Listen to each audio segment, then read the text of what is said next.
Hey, it's Akhtar from Reaching Excellence. In this video, I'm going to share with you how I buy buy-to-let properties, so stay tuned.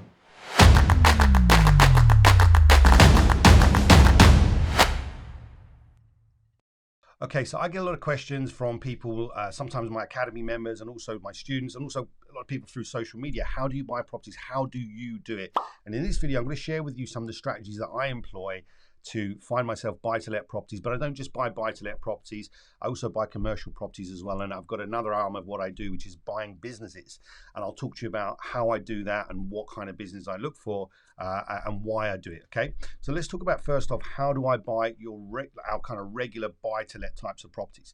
So look, I'm a big fan of direct-to-vendor marketing. So what does that mean?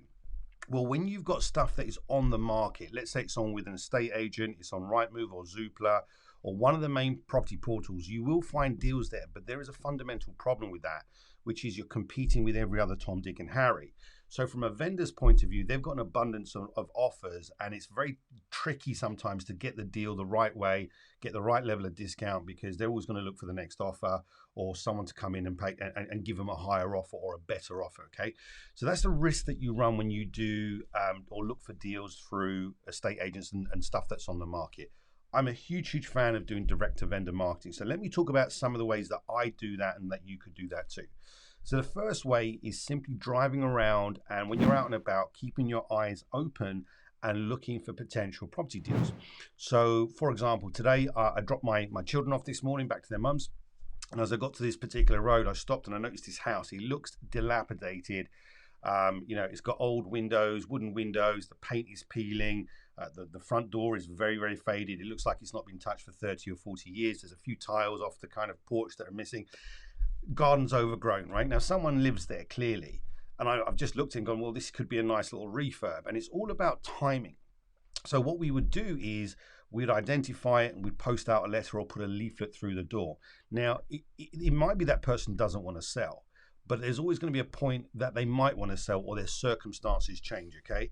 So the key thing is to identify potential properties, like when you're out and about driving, and just making a note of them and looking to find out who the owner is. So how we do that is we would take the property address, we'd go on land registry, we'd download the title deeds, and we'd find out the name of the owner. And then what we would do is send a handwritten envelope with a letter there to say, hey, look, we are interested. We've noticed your property. We're interested in buying properties. We bought one around the corner. And your property fits our criteria. If you're interested in having a friendly, informal chat, then please get in touch, and we put contact details in. It's really simple, okay? And then what we do is we'd probably send a letter out once every sort of 6 to 8 weeks, and then we just see what happens, okay? If we don't get no response, we just keep sending out a letter until they just call up and tell us to stop, okay? That's one way we're doing things. The second way is to go on like portals. So you can go online and you can look at stuff online and identify things that have been for sale for a long time. So even though they're on with an agent, you can still send a letter out to them and say, look, hey, look, we don't want to interfere with the sale of your property. However, we noticed it's for sale. We don't really particularly like using agents, so we just wanted to drop you a line and say we're interested. If you'd like to talk to us, here's our contact details. If you found stuff that's been on the market for a while and you can get direct to vendor, it's much better than having the estate agent do things. Remember, the estate agent wants to control the sale. They want to make sure they get their commission. And sometimes if you want to do something a little bit creative, like a lease option or an exchange with delayed completion or anything that's out of the box, if the agent doesn't understand it and gets confused by it, they're not going to be able to sell it or sell the concept and the idea to the vendors. So going direct to vendor is much more simple and much more easier in my experience, okay? So things that have been on the market for a while, sometimes you see properties online that are for sale and for rent. This is a big strong signal to say that they're motivated, right? Why do they want to rent it out? Why do they want to sell it? Is it an investment property? What's the circumstances behind it? Properties that are listed with multiple agents, why have they got it on with multiple agents? Even websites like Gumtree, sometimes people have got their property on the market with various agents and they'll list it on Gumtree as well. These are all indicators that people are motivated. eBay, we've gone on eBay and we've done deals off of eBay before. Why would someone put a deal on eBay? Well, there are some people out there that just don't like agents and don't want to put their property on the market for various different reasons.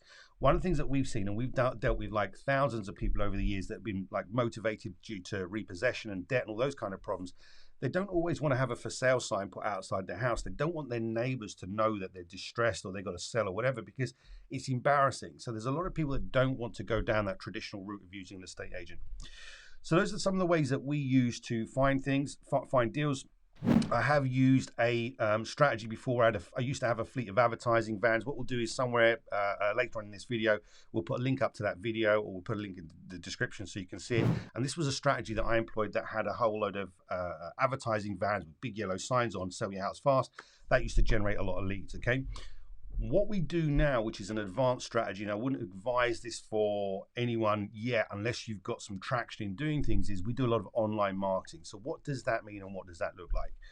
Well, I look for stuff online. So we use things like Google ads, pay-per-click, social media ads. And what we do is we have videos that call out a specific pain point.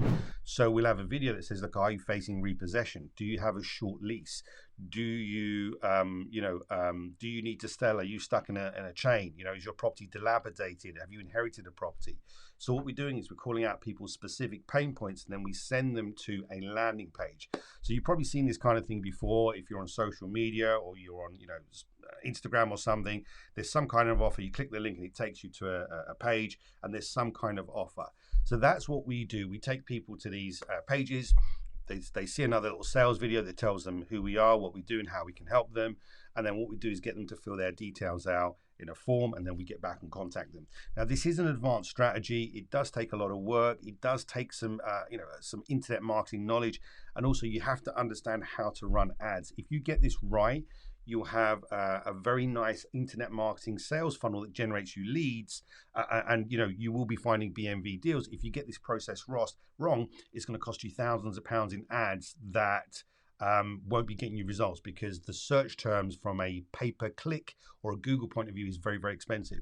So this is what we do. We've been doing this for a number of years, and this is how we generate a lot of our leads, okay? So we have a sales funnel.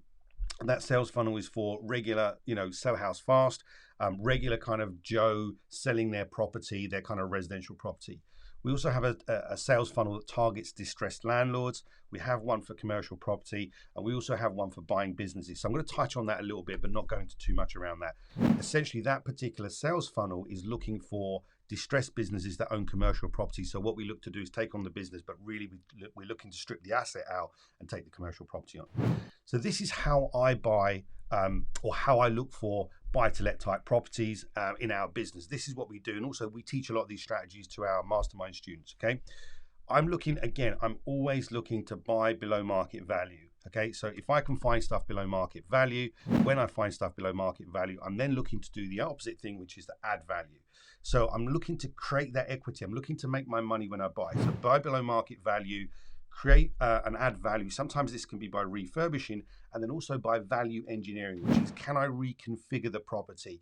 Can I get some extra bedrooms in? Can I convert a garage? Can I convert the loft easily? Can I put a single story extension down under permitted development rights and maximize the rental income? I'm looking to increase the equity and also the cash flow from the property. That's how I look to do properties. And if it doesn't fit that criteria, if it doesn't fit that model, then it will be do a creative type of contract, do a lease option, do an EDC, do some kind of vendor finance if it's possible. And if it doesn't fit that contract, that kind of criteria, then it's not the right kind of deal. Guys, don't waste your time on doing deals, trying to make a square peg fit into a round hole. If it's a deal, it's a deal. If it's not a deal, don't try to create a deal. Don't try and force it and make it into something. I speak to people all the time. They go, look, is this a deal? How can I make this work? Because they haven't got into the art of finding deals. They get deal desperation. They just want to create something. They get into that scarcity mindset. So the key thing for you is to get really, really, really obsessed with looking for deals and finding deals, okay? There's a part of the brain called the reticular activating system. What does that mean? It's a fancy word for saying your brain's got an inbuilt radar. And once you start looking, you will start to see these deals. You start to see these opportunities. When I teach this to my students, the example I normally give to them is when you buy a new car. So I remember when I had a really profound experience of this. I bought an Audi Cabriolet. I wanted a black one. It was S-Line. It was Quattro, blah, blah, blah. And I didn't see many of them around. When I was looking for them, there was only two in the country. There was one in North London and one up in the north. And I didn't see many of them around. And as soon as I bought that car, after the first week, guess what I saw everywhere?